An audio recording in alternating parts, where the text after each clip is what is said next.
新竹市的树林头夜市呢，伫2023年重新启用了后，今嘛煞传出这个月底特别来收档，互市民是怨叹讲，如果减一个夜市通洗啊。那市政府是表示讲呢，就是因为这块地是国防部的，最近这土地是卖互中华邮政，所以夜市呢，高不离中，就爱甲收起来。嘛，因为是伫旧历过年进前关门，所以有一寡烦恼是烦恼这生活恐惊会受到影响。 香港讲的蚵仔煎、炒米粉、还有臭豆腐，民众讲以后要伫新竹树林头夜市食到这好食的物件，已经无机会啊。那新竹没有多少夜市，然后这边收掉，然后就只剩一个夜市可以逛，就后站了。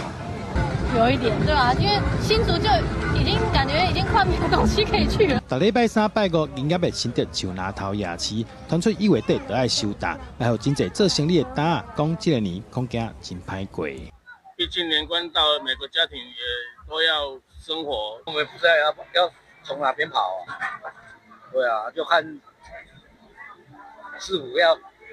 要找一个地方让我们可以生活吧。就是比较反弹啊，也有人抗议啊，说啊，我来